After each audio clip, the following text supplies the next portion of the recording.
Ma sœur a dit que c'était injuste que je vive seule, dans une grande maison alors qu'elle galérait avec ses enfants. Puis, elle m'a dit d'être une bonne personne et de la laisser emménager définitivement. J'ai souri, j'ai dit et ça ne marchera pas, et puis. Ma sœur a dit que c'était injuste que je vive seule dans une grande maison pendant qu'elle luttait avec ses enfants. Puis elle m'a dit d'être une bonne personne et de la laisser emménager définitivement. J'ai souri, j'ai dit que ça ne marcherait pas.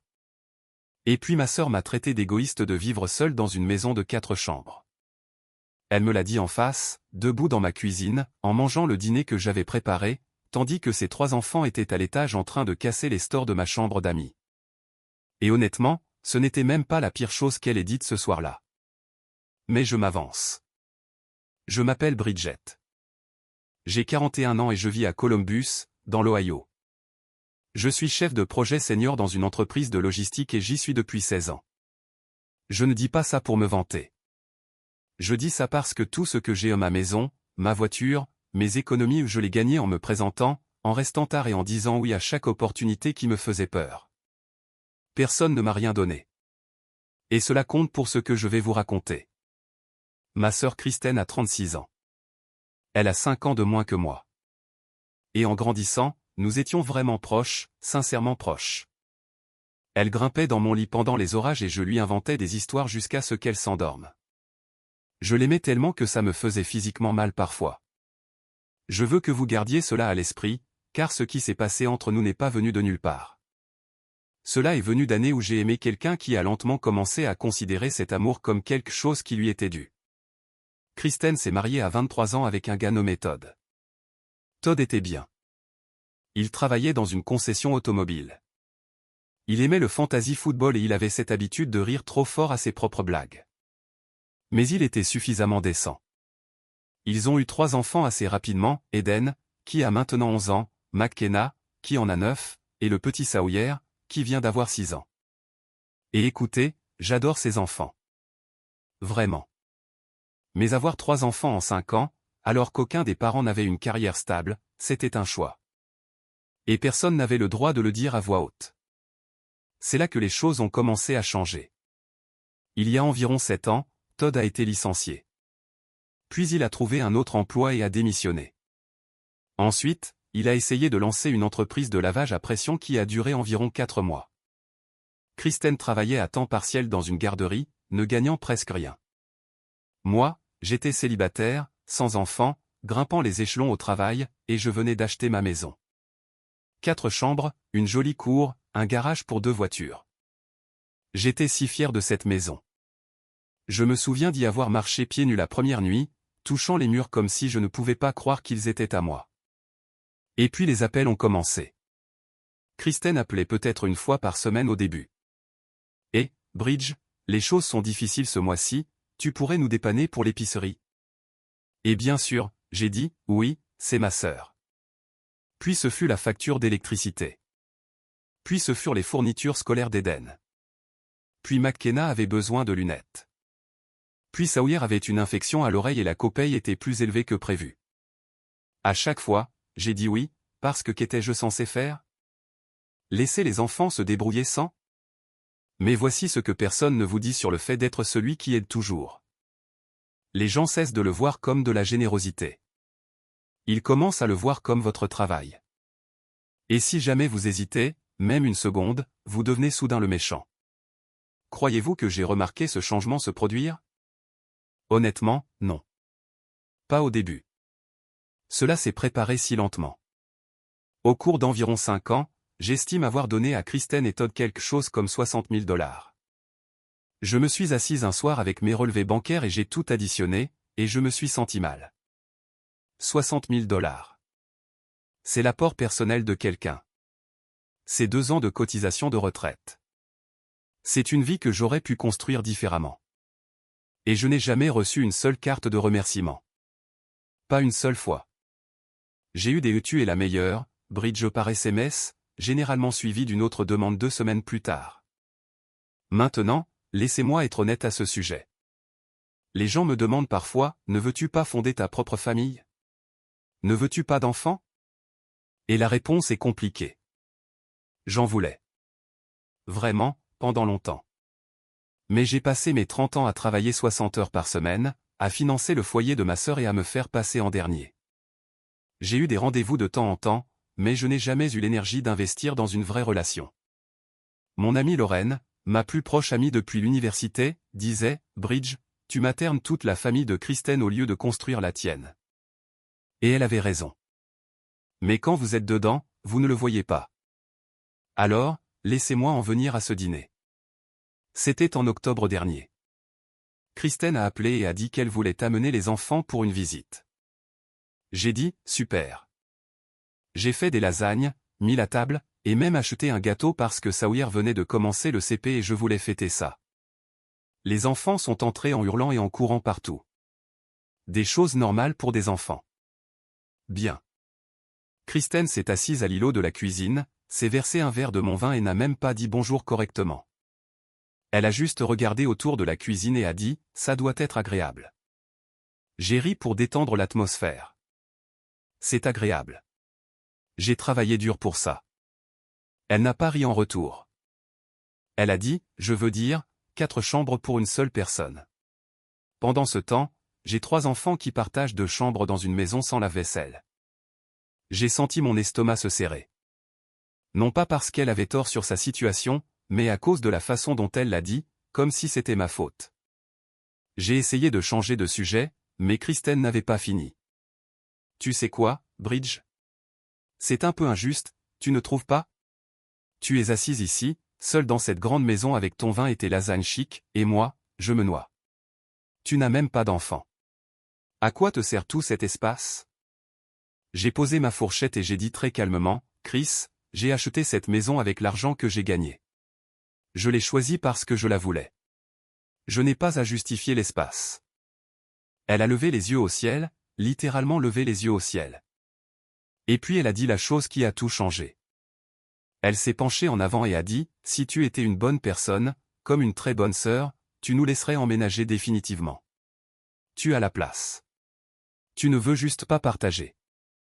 Je suis restée assise un instant et j'ai souri. Pas un sourire heureux. Le genre de sourire qui précède une décision que vous ne pouvez pas reprendre. J'ai dit, ça ne marchera pas, Chris. Elle a cligné des yeux. Quoi? Ça ne marchera pas? Tu n'emménageras pas. Et puis elle s'est levée, a attrapé son verre de vin, et a dit, waouh, tu es vraiment aussi froide que Todd le dit. J'ai laissé ça planer dans l'air. Je n'ai pas argumenté. Je n'ai pas pleuré. J'ai juste commencé à débarrasser les assiettes. Mais à l'intérieur, j'étais en feu. Parce que ce n'était pas seulement à propos de cette nuit-là.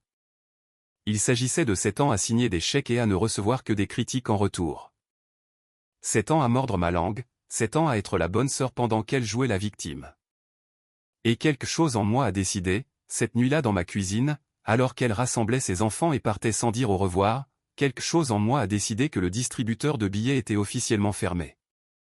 Maintenant, je sais ce que certains d'entre vous pourraient penser. Peut-être que j'ai été trop dur. Peut-être que j'aurais dû gérer ça différemment.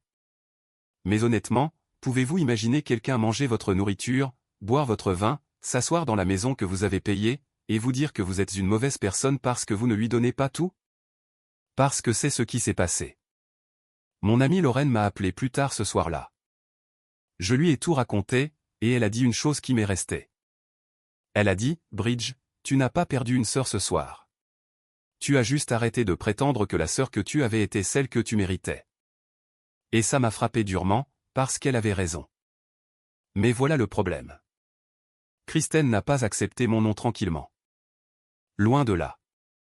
Ce qu'elle a fait ensuite m'a honnêtement choqué. Et ce que j'ai fait après, eh bien, disons que je me suis surprise moi aussi. Donc, après ce dîner, j'ai pensé que Kristen se calmerait peut-être. Peut-être qu'elle se réveillerait le lendemain matin, repenserait à ce qu'elle avait dit, et se sentirait ne serait-ce qu'un peu gênée. C'est ce qu'une personne raisonnable ferait, n'est-ce pas? Mais Kristen n'a pas appelé pour s'excuser. Elle a appelé pour en rajouter.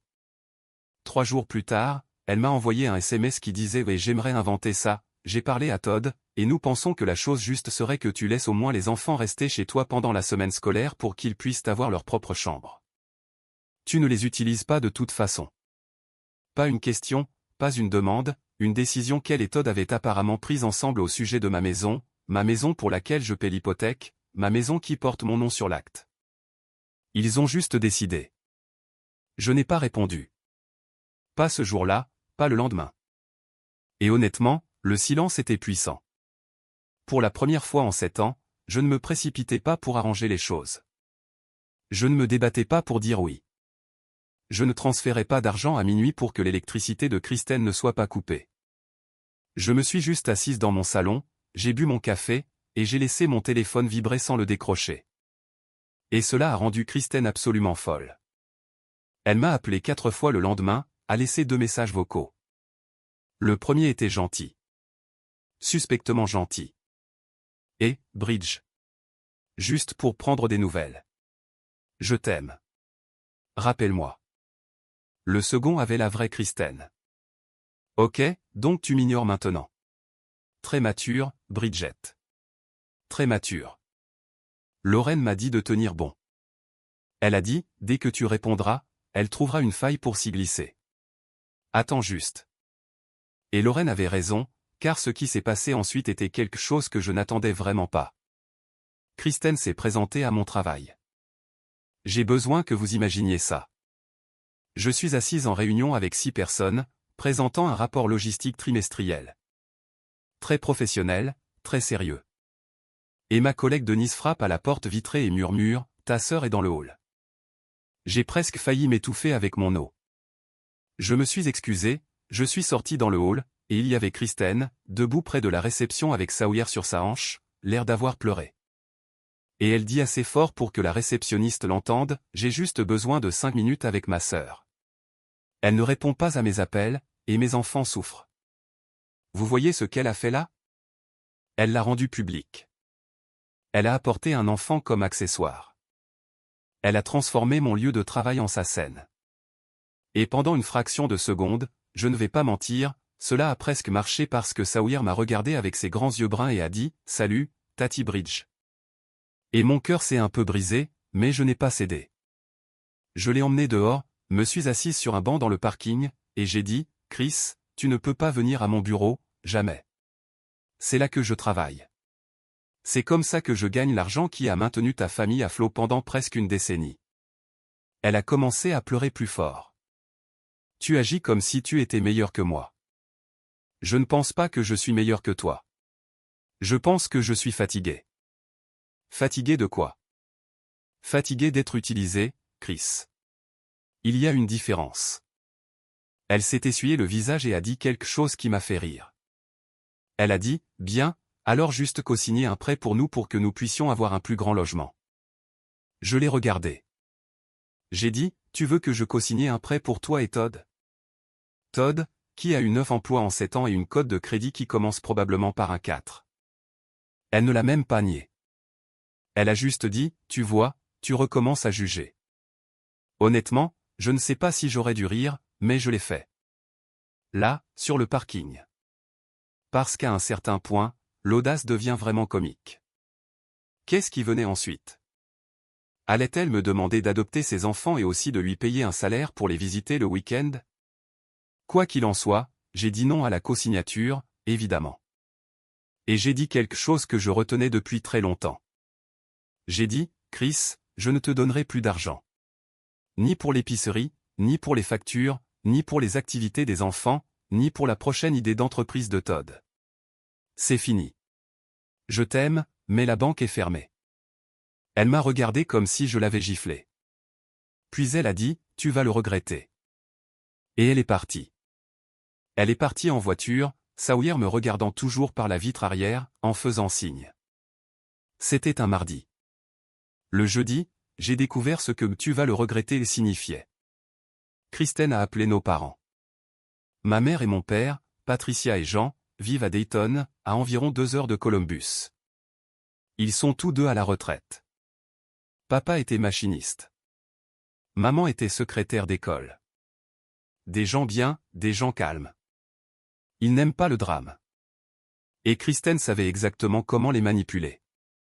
Elle a appelé maman en pleurant, de gros pleurs les théâtraux, et lui a dit que je l'avais abandonnée, ainsi que sa famille, que je refusais d'aider avec les enfants, que je lui avais dit qu'elle était une mauvaise mère. Rien de tout cela, d'ailleurs, n'était vrai. Maman m'a appelé le vendredi matin. Elle avait l'air inquiète. Elle a dit, « Bridget, chérie, qu'est-ce qui se passe entre toi et ta sœur ?»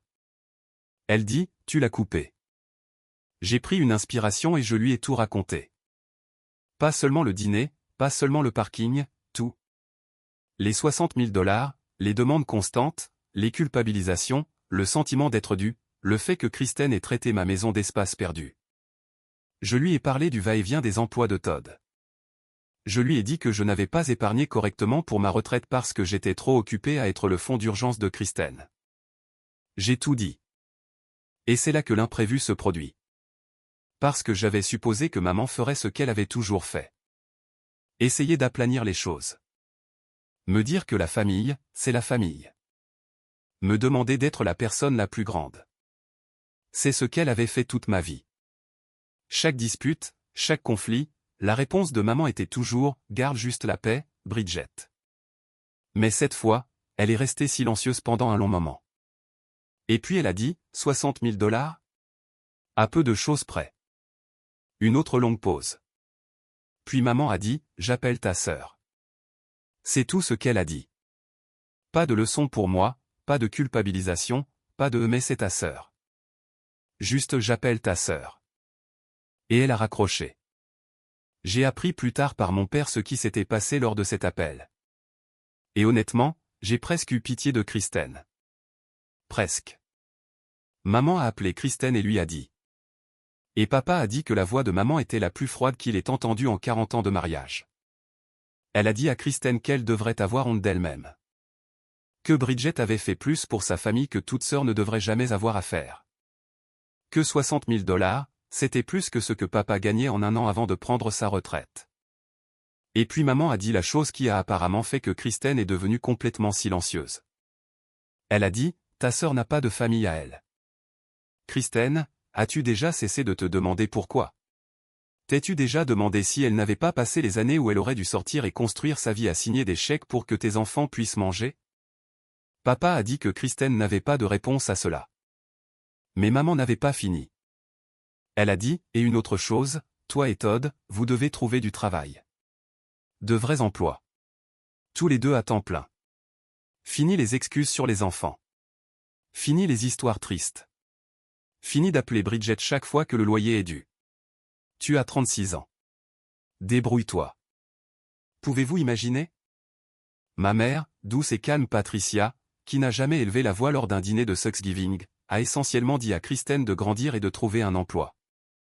Papa a dit qu'elle avait raccroché le téléphone, s'était tournée vers lui et avait dit « J'aurais dû dire ça il y a 5 ans. » Et puis elle s'est fait une tasse de thé comme si de rien n'était. J'ai tellement ri quand papa m'a raconté ça parce que c'est exactement qui est ma mère. C'est une combustion lente. On pense qu'elle ne fait pas attention et puis elle vous anéantit complètement avec une seule conversation. Kristen s'attendait clairement à ce que maman et papa prennent son parti. C'était toute la stratégie.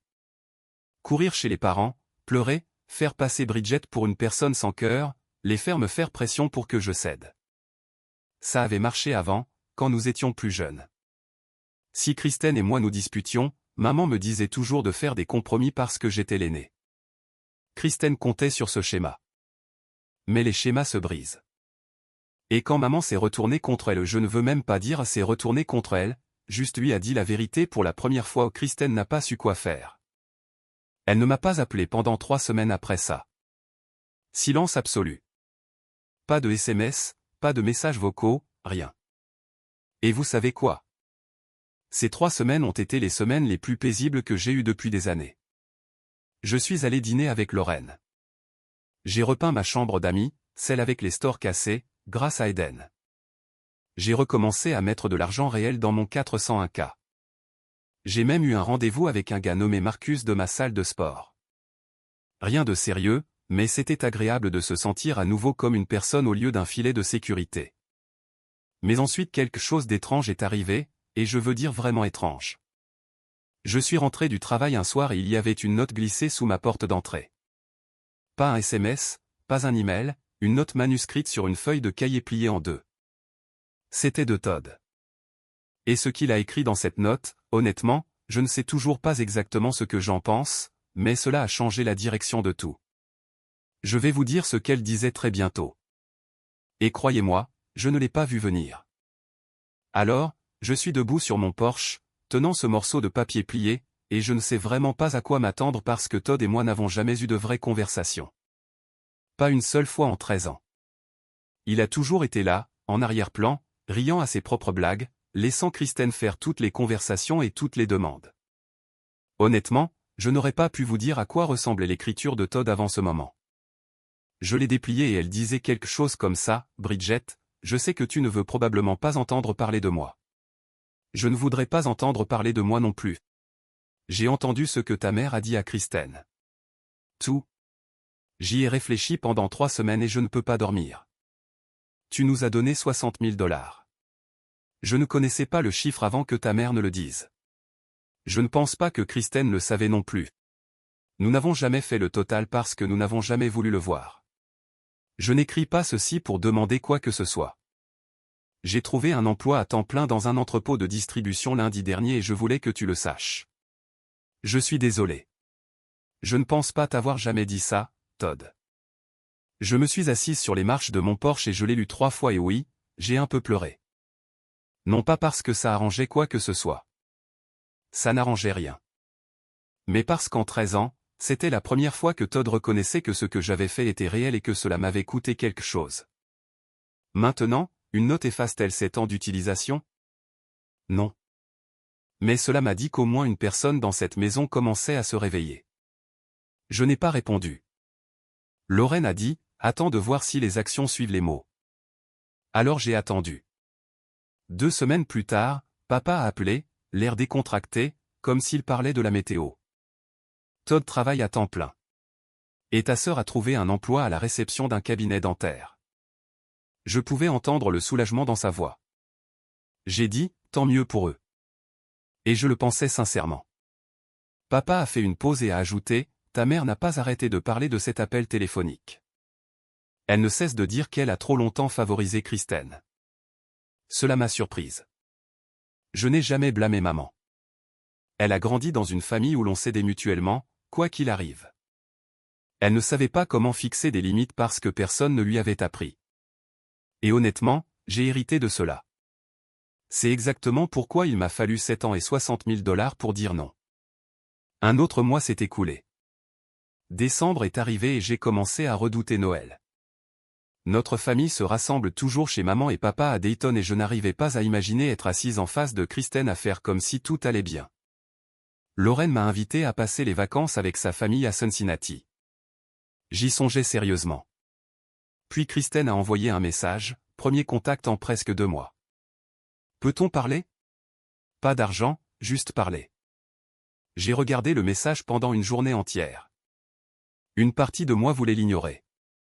Une partie de moi voulait quelque chose de sarcastique. Mais une partie plus grande, celle qui se souvenait encore d'elle grimpant dans mon lit pendant les orages, a répondu, samedi, chez moi, juste toi.